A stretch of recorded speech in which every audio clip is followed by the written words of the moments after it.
कुछ entries question के साथ साथ करेंगे।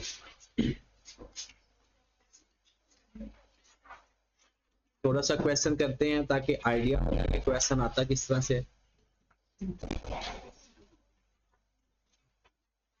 जी, the equity of SMS limited as on 31 December 19, आपके पास दिसंबर 19 का कुछ इंफॉर्मेशन गिवन है। Total equity at the beginning of the year, share capital 3000 million, share premium 1900 million, ये आपको ब्रॉड ऑन गिवन है। Retain earning 4500। फिर इस साल का प्रॉफिट गिवन है 400। याद रखें, प्रॉफिट की एंट्री अगर आप पास करना चाहते हो ना, तो प्रॉफिट की एंट्री होती है SOCI या SOPL debit, retained earning credit, क्योंकि इसने जाकर रिटेन अर्निंग में ऐड होना होता है। ये इसकी ट्रांसफर या क्लोजिंग एंट्री होती है। आपको याद होगा, ये PRC में आपने पढ़ा हुआ है कि किसी भी प्रॉफिट या एक्सपेंस को ही क्लोज किया जाता है। तो प्रॉफिट फॉर द ईयर को अगर आपने क्लोज करना है ना, तो उसकी एंट्री होती है SOCI या SOPL debit, retained earning correct. Entry अगर आ जाए तो पेपर में ठीक है, वरना एंट्रीज आज तक आई नहीं। फिर cash dividend declared and paid, declare भी हो गई और पे भी हो गई 300 million. The company also made the bonus issue of 2 shares for 1 already held, मतलब हर एक शेयर के बदले 2 बोनस शेयर दे दिए। क्या लिखा हुआ है? Made a bonus issue of 2 shares for 1 already held, और पहले जितने भी शेयर्स हैं उसके बदले कितने शेयर दे दिए? 2 शेयर दे दिए। वो कहते हैं इसका आपने बनाना क्या है, statement of change in equity. ये बिल्कुल बेसिक सा एक सवाल है। तो हम सबसे पहले नाम लिखेंगे SMS limited, statement of changes in equity,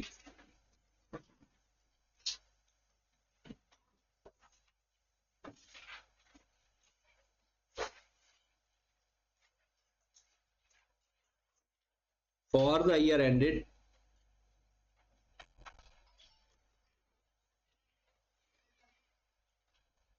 31 दिसंबर 2019। कल जो हमने फॉर्मेट में कॉलम बनाए थे, सारे कॉलम बनाना जरूरी नहीं होता, जितने कॉलम्स का जिक्र हो बस वही बना ले। अब इस क्वेश्चन के अंदर एक शेयर कैपिटल है, शेयर प्रीमियम है, रिटेन अर्निंग है और बस, फिर और एक टोटल का कॉलम बन जाएगा। तो हम भी इतने ही कॉलम बना लेते हैं, शेयर कैपिटल का एक,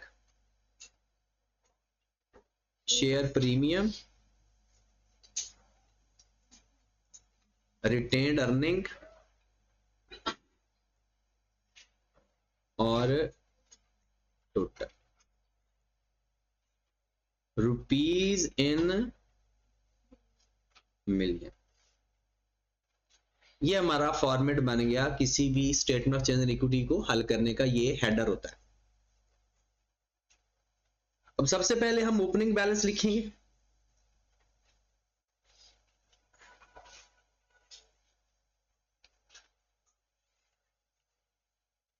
ओपनिंग बैलेंस में हमारे पास शेयर कैपिटल 3000 है, शेयर प्रीमियम 1900 है और रिटेन अर्निंग 4500 है। टोटल उसने करके बताया हुआ है 94। इसकी कोई एंट्री पास नहीं होती ओपनिंग बैलेंस की। फिर उसके बाद जैसे जैसे इंफॉर्मेशन गिवन है वैसे वैसे लिखते जाओ। उसने कहा प्रॉफिट फॉर द ईयर,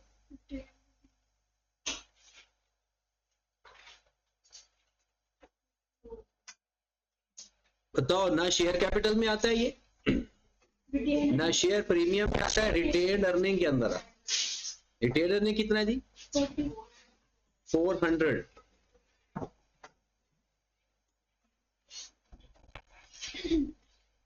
फिर उसके बाद कैश डिविडेंड है,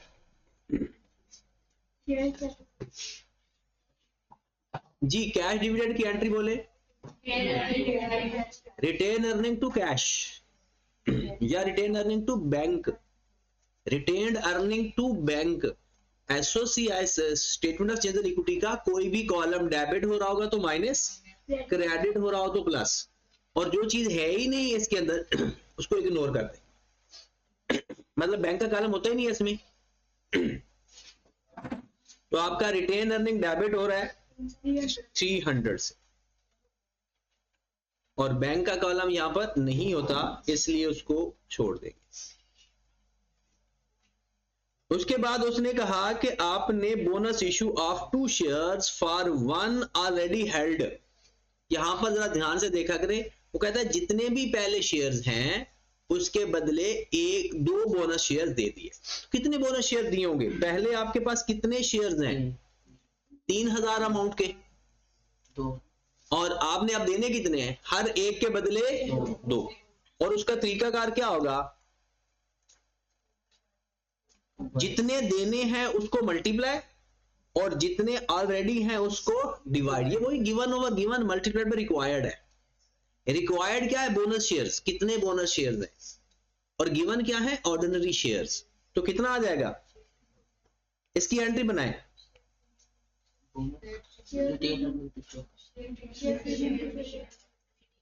बोनस इशू है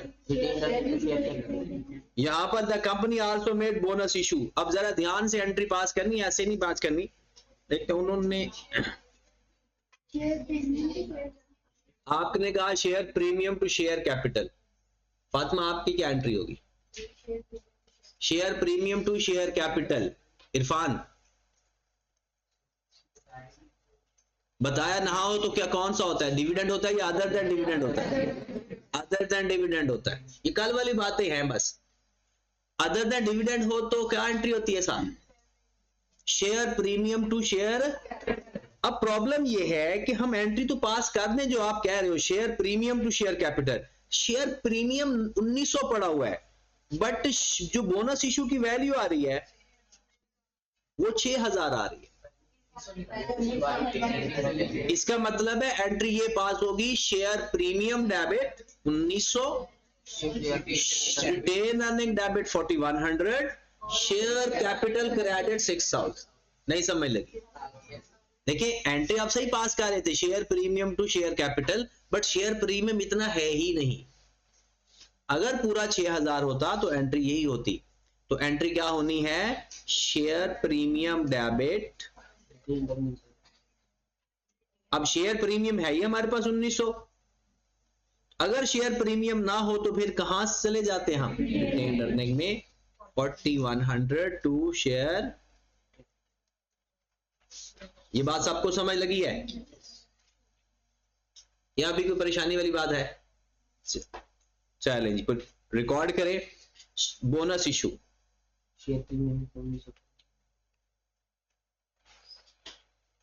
शेयर कैपिटल क्रेडिट कितने से हो रहा है? 6000 से।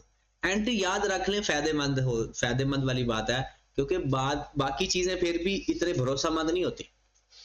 एंट्री एक भरोसे वाली चीज है, बस उसकी पोस्टिंग आनी चाहिए। 1900 यहां से निकल गया, 4100 यहां से निकल गया, और टोटल में कुछ नहीं आएगा, क्योंकि इसका टोटल करके देखेंगे तो नील आ रहा है। खत्म हो गया सवाल ये। कल आपको 7 तक एग्जांपल दी थी, की थी? क्लोजिंग बैलेंस ये कितना आ जाएगा? 9000। ये नील आ गया। ये कितना आ गया? 590।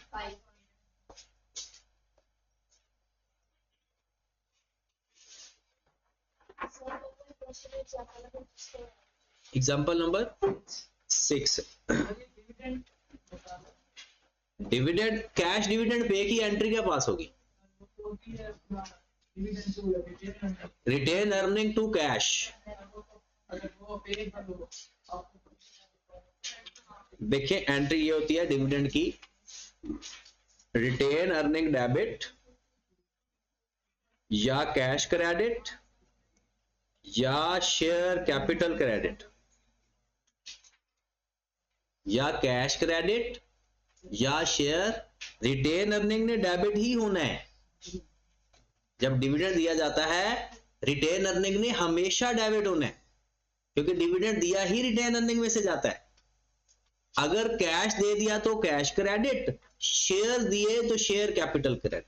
एक और बात सुने, एक और बात बताई थी, वो कुछ ये है कि अगर शेयर डिविडेंड अप्रूव हो गया है, डिक्लेयर एंड अप्रूव्ड है, और लेकिन अभी तक पे नहीं किया, तब एक एंट्री हम पास कर सकते हैं, retain earning debit dividend payable credit.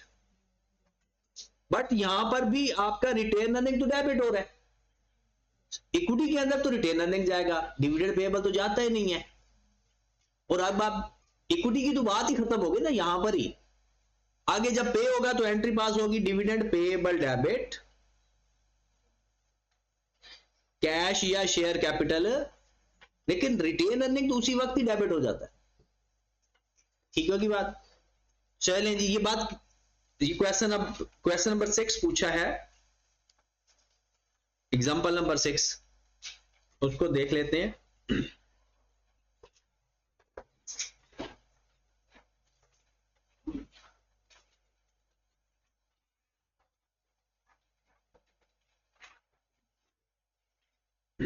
ये एग्जांपल्स ना बेसिक आपने लाजमी करनी है, इससे आपको बड़ा फायदा होगा। इन बेसिक एग्जांपल्स को मिलाकर वो सवाल बनाता है, ना हो तो आकर पूछ लिया करें। और अब ना आपके पास ऑप्शन नहीं है नॉन सीरियस रहने की, क्योंकि अभी भी अगर आप नॉन सीरियस रहते हो तो फिर अगले के लिए तैयारी करो, इस अटेम्प्ट के लिए तैयारी नहीं करना, फायदा ही नहीं है ना। क्योंकि मतलब पेपर दे फेल हो जाए तो बेहतर नहीं है, फिर ये सर्दियां नींद पूरी करते हैं। Maria limited had following equity balance 1 January 23। Ordinary shares हैं उसके पास 600 मिलियन के, शेयर प्रीमियम रिटेन अर्निंग बताया हुआ है। Following details of dividend declared is available. Interim, interim जिस साल का होगा उसी साल पे होता है। वो कहते हैं दिसंबर 2022, हमारा साल कौन सा है 2023, दिसंबर 2022 10% ये 2022 में रिकॉर्ड होगा। इंटरिम जिस साल का होता है उसी साल रिकॉर्ड होता है, और 20% बोनस जिस साल का होता है अगले साल रिकॉर्ड होता है। इसका मतलब ये 2023 में रिकॉर्ड होगा। आगे दिसंबर 2023 में 12%, इसका मतलब है ये 2023 में रिकॉर्ड होगा, और 15% जो है फाइनल डिविडेंड है ये कब रिकॉर्ड होगा 2000। इसका मतलब है हमारे साल से इन दोनों का ताल्लुक नहीं है। इंटरिम 2022 का 2022 में रिकॉर्ड होना है, इसलिए हमारे साल से गया, और 2023 का फाइनल डिविडेंड 2024 में रिकॉर्ड होगा। हमारे साल 2 डिविडेंड रिकॉर्ड हो रहे हैं, एक पिछले साल का बोनस और एक इस साल का इंटरिम। बाकी उसने एक डेट लिखी हुई है, ये इसका ख्याल रखते होते हैं। कहता है जहां पर डबल स्टार है, कहता है ये आपने 25 अप्रैल को डिक्लेयर किया, जहां पर सिंगल स्टार है ये आपने 17 अगस्त को, मतलब जो इंटरिम है वो 17 अगस्त को डिक्लेयर हुआ है, और जो बोनस है वो 25 अप्रैल को। ये सबने सवाल किए हैं ये। चलें फिर तो अच्छी बात है अगर आप लोग को समझ लग गई है। अब एक बात का ख्याल रखना होता है कि परसेंटेज हमेशा किस पर अप्लाई होगी, शेयर कैपिटल के ऊपर। पर शेयर डिविडेंड गिवन है तो नंबर ऑफ शेयर चाहिए होते हैं, और परसेंटेज गिवन है तो अमाउंट से काम चल जाता है। आपके पास शेयर कैपिटल पड़ा हुआ है पहले 600, यहां पर मैं लिख देता हूं। पहले कितना पड़ा हुआ है, शेयर प्रीमियम कितना पड़ा हुआ है 300, और रिटेन अर्निंग पड़ा होता है 280। ये तो क्योंकि एंट्री उसने पूछी है ये लिखना जरूरी नहीं है। हमारे पास एक बात और याद रखें, फाइनल डिविडेंड हमेशा ओपनिंग बैलेंस पर अप्लाई होगा। फाइनल, ये बात याद रखनी है, फाइनल डिविडेंड हमेशा ओपनिंग बैलेंस के ऊपर अप्लाई होगा हमेशा। Interim up to the date, up to the date का मतलब क्या है, जिस दिन कि वो डिक्लेयर हुआ है उस दिन तक नंबर ऑफ शेयर क्या है, उस दिन तक शेयर कैपिटल क्या है। दोबारा सुने, फाइनल या एनुअल डिविडेंड किस पर अप्लाई होना है, और हमेशा ओपनिंग बैलेंस। जिस साल का बना रही है 2023 में खड़े हैं तो 2023 का ओपनिंग, पिछले का क्लोजिंग और इसका ओपनिंग एक ही बात है। और ये बात भी सच है, वो जो फाइनल डिविडेंड होता है ना वो इस साल का होता ही नहीं है, वो तो अप्रूव इस साल होता है तो इसलिए इस साल रिकॉर्ड हो रहा है, अदरवाइज वो किस साल का है, पिछले साल का है, तो उसको अप्लाई भी किस साल पे होना चाहिए, पिछले साल के क्लोजिंग पे। और जो पिछले साल का क्लोजिंग है वो इस साल का ओपनिंग होता है। तो फाइनल डिविडेंड 20% अप्लाई किसके पर होना है, 600 पे। तो 600 का 20% ले कितना बनता है, 120। एंट्री पास करो 120 की, retain earning debit share capital credit, कितने से, 120 से। ये जब भी होगा हमेशा अप्लाई ओपनिंग पर होगा, ये बात याद रखें। Retain earning debit share capital कितनी अमाउंट से, 120 से। अब आपका शेयर कैपिटल क्रेडिट हो चुका है 120 से, अब आपका शेयर कैपिटल हो चुका है 720, ऐसा है ना। उसके बाद डबल स्टार का मतलब है कि 25 अप्रैल और सिंगल स्टार का मतलब है 17 अगस्त तक। इसका मतलब है पहले फाइनल डिविडेंड हो चुका है, उसके बाद इंटरिम है। इंटरिम पहले है या बाद में हुआ, बाद में हुआ। अब इंटरिम है भी कैश डिविडेंड। अब क्या ये जो इंटरिम 12% हमने अप्लाई करना है, ये 600 पर अप्लाई करेंगे या 720 पे? आपने देखना है अगस्त तक जो कुछ प्लस माइनस हो चुका है ना वो करना है प्लस माइनस, जो आंसर आ रहा होगा उसके ऊपर इंटरिम अप्लाई होगा। याद रखिए फाइनल डिविडेंड हमेशा ओपनिंग पर अप्लाई होगा, बाकी सब कुछ अगर कोई परसेंटेज करनी पड़े वो कैसे होगी, अप टू दैट डेट। जिस डेट को डिविडेंड दे रहे हो ले रहे हो उस डेट तक। तो अब हमारे पास 17 अगस्त तक 720 शेयर्स हो चुके हैं, हम 12% इसका लेंगे। तो 720 का 12% ले लो, कितना आ गया 86 पॉइंट। एंट्री क्या पास होगी, रिटेन अर्निंग डेबिट कैश या बैंक 86.4 86.4 86. समझ लगी क्या किया।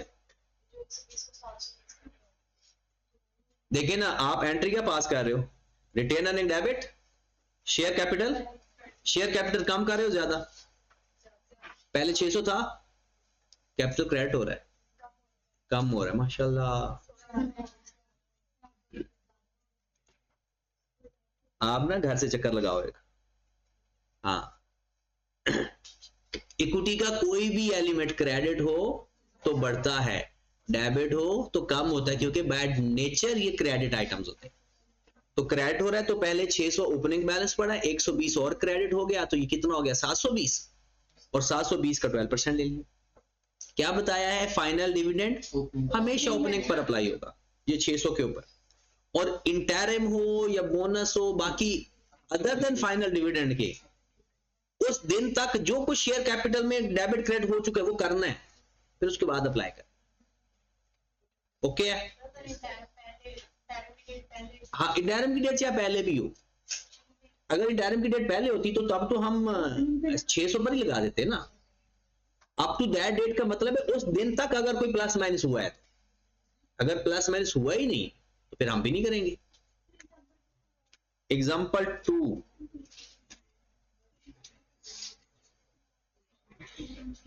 एग्जाम्पल 2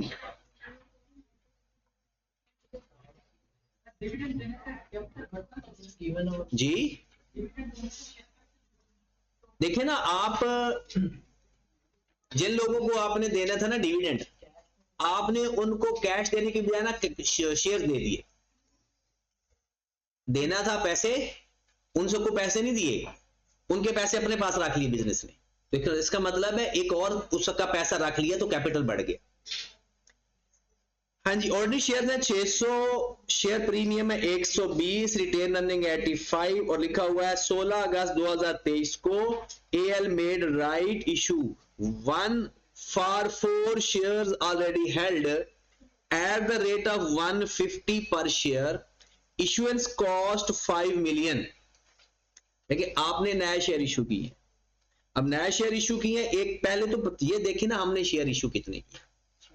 देखिए जो 600 है ना, ये अमाउंट है या नंबर ऑफ शेयर्स है? ये क्या है? 600 डिवाइडेड बाय 100, आंसर कितना आ गया? अब 6 क्या है? Number of shares. 6 क्या है? वो कहता है हर 4 वाले बंदे को ना हमने एक शेयर दिया है, राइट शेयर। तुम बता सकते हो राइट शेयर्स कितने होंगे? 1/4।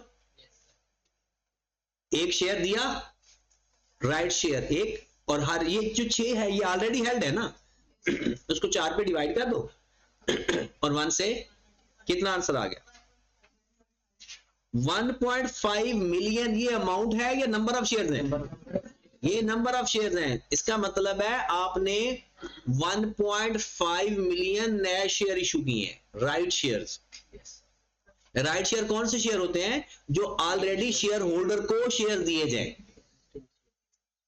अब आपने दिए किस रेट पे?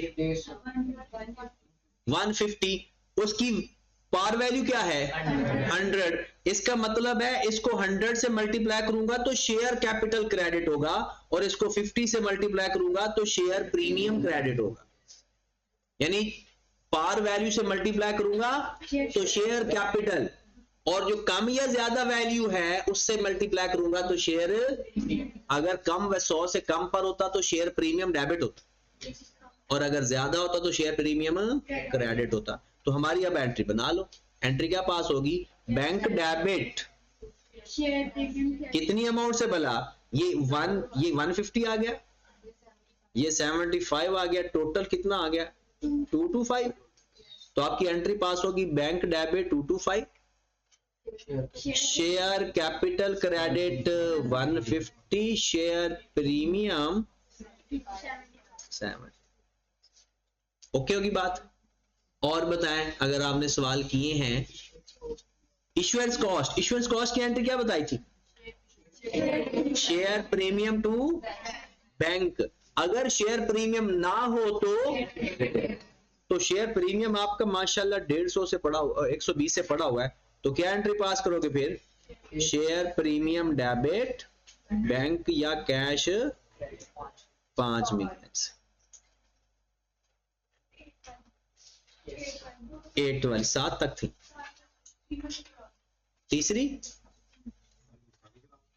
हो गई है सारी ऑलमोस्ट। ये हमने सोचा हुआ था एक अच्छे।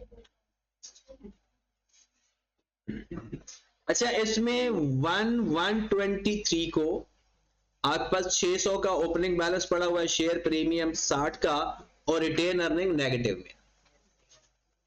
11 दिसंबर 23 को AL issued 300 shares at 90 each. After obtaining necessary approval from the regulatory authorities, issuance cost 2 million incurred. आपने 300,000 शेयर्स इशू किए, एक शेयर कितने का? 90 रुपए का। पार वैल्यू क्या है? 100। इशू किस पे कर रहे हैं? देखें आपने 90 रुपए का एक शेयर इशू किया है, आपके पास पैसे 90 रुपए के हिसाब से आएंगे या 100 रुपए के हिसाब से? 90 के हिसाब से। शेयर कैपिटल ने क्रेडिट अपनी पार वैल्यू पे होता है। ये बात जिंदगी भर याद रख लें। शेयर कैपिटल चाहे डेबिट हो चाहे क्रेडिट हो, वो अपनी पार वैल्यू से होगा। अब 300 शेयर्स को जरा 90 से मल्टीप्लाई करें, 300,000 मल्टीप्लाइड बाय 90 कितना? 27 मिलियन। आपको नुकसान कितने रुपए का हो रहा है? 10 रुपए का। तो 3 मिलियन को 10 से मल्टीप्लाई कर दें। ये क्योंकि 3 मिलियन अमाउंट नहीं है, नंबर्स हैं, तो कितना आ गया? 3 मिलियन। अब जरा हम बैंक डेबिट करेंगे किस अमाउंट से? 27 मिलियन से। शेयर प्रीमियम डेबिट करेंगे 3 मिलियन से। और शेयर कैपिटल क्रेडिट होगा वो 300,000 मल्टीप्लाइड बाय 100। अगर आप लोग शेयर कैपिटल क्रेडिट करोगे तो number of share multiplied by par value, वो 30 मिलियन से ही क्रेडिट होना है। अब इश्यूएंस कॉस्ट कितनी है 2 मिलियन, उसकी भी एंट्री पास कर दो। Share premium debit bank credit, ये आपकी एंट्री पास होगी। Bank share premium share capital और शेयर प्रीमियम टू बैंक या एक्रूअल। ओके होगी बात। और आगे बढ़े फिर, चलिए अब सवाल करने का तो टाइम नहीं है, हम एंट्रीज 2-3 जो रहती हैं वो कर लेते हैं, ठीक है। फिर बाकी सवाल आपकी नेक्स्ट क्लास में हम 2 फुल फ्लैज कोशिश करेंगे क्वेश्चन हम कर लें, तो ये टॉपिक आपका खत्म हो गया। अब सिर्फ प्रैक्टिस है। हाँ जी, प्रैक्टिस। वो असल में ना जब हम पढ़ रहे होते हैं ना तब आप सिर्फ नोट कर रहे होते, समझते नहीं। आपको समझ आती तब है जब सवाल करें। इसलिए सीए के अंदर ना, सीए फील्ड के अंदर लोग थ्योरी कम पढ़ाते हैं और डायरेक्ट सवालों पे चले जाते हैं, क्योंकि उन्हें पता है इस कॉम का। वो कहते हैं समझने ही सवाल है, थ्योरी नहीं समझनी।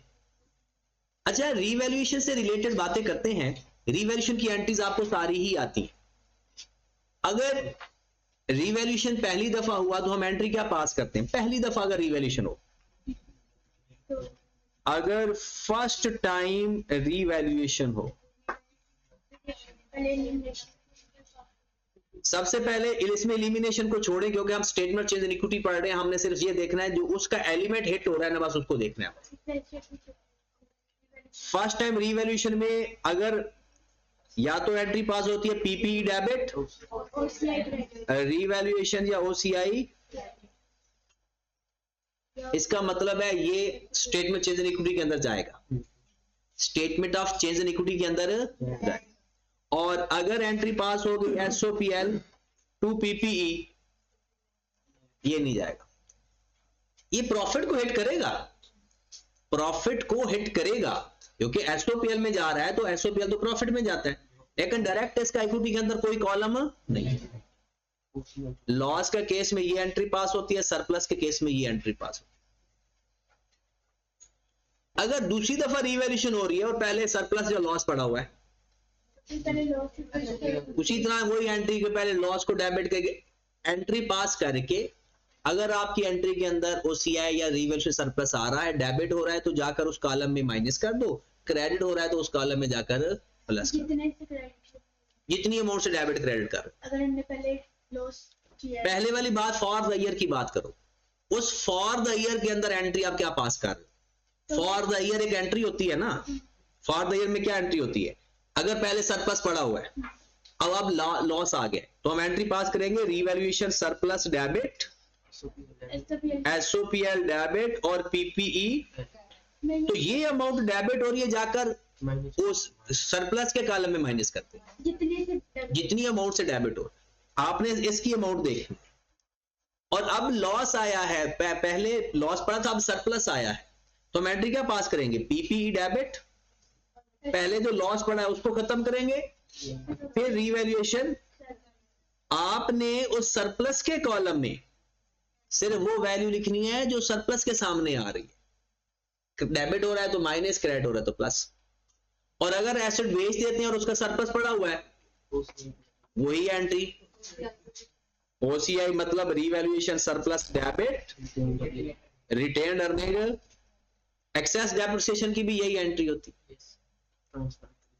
ठीक होगी बात। आपने देखिए, मैंने ये बात आप अभी आप छोटे बच्चे तो हो नहीं कि मैं आपको बार बार एक ही बात रिपीट करूं, अच्छा भी नहीं लगता। अब अगर आप लोगों से नहीं पढ़ा जा रहा ना, तो या तो सीए छोड़ दो या कम से कम ये अटेम्प्ट छोड़। अगर अभी भी आपका दिल नहीं कर रहा पढ़ने का, फिर इसके अलावा कोई और ऑप्शन है ही नहीं। फेल होने से बेहतर है ना फिर याशियां करो, बल्कि आगे रमजान आ रहा है, उसकी इबादत की तैयारियां करो। अगर, क्योंकि मैंने आपको कहा ना कि अभी से भी अगर आप सीरियस हो जाओ ना, बिल्कुल सही वाला सीरियस, तो पेपर पास हो सकता है। अभी से प्रॉपर, मतलब कम जो पिछले 7 स्टैंडर्ड है ना, उसको थोड़ा थोड़ा करके टाइम मिलते हैं, या 1 घंटा रोजाना का देते रहो, ताकि हमारे पास 2 महीने हैं, 1 महीने तक आधा पौना वो हो जाएगा। ये साथ साथ पूरा तैयार कर, मतलब ये जो अभी हम इसके बाद पढ़ेंगे ना, ये तकरीबन तकरीबन कोई 60 एक नंबर का पेपर कवर होता है, और पिछला 35-40 नंबर का पेपर है, और पिछला 35-40 में से अगर आप 20 नंबर का तैयार कर लो इसके खत्म होने तक, बाद में हमारे पास 15-20 दिन आएंगे, वो 15-20 दिनों के अंदर वो पिछला तैयार कर लेना, क्योंकि फिर वो आधा बच जाएगा। बट अगर आप इस प्लानिंग के अंदर होना, एक दफा सिलेबस खत्म होगा तो फिर मैंने तबाही मचानी है, फिर वो तबाही होगी, आपसे तबाही मचनी मुचनी कोई नहीं है, फिर कुछ भी नहीं होना। चले फिर अगली क्लास के अंदर ना फिर हम बाकी इसके क्वेश्चन 2 करते हैं, बहुत अच्छे बड़े वाले, और फिर मैं कल भी हमारे दोनों क्लासेस में क्वेश्चन ही होंगे, तो ये 2 दिनों के अंदर इसके सारे क्वेश्चन खत्म हो जाएंगे।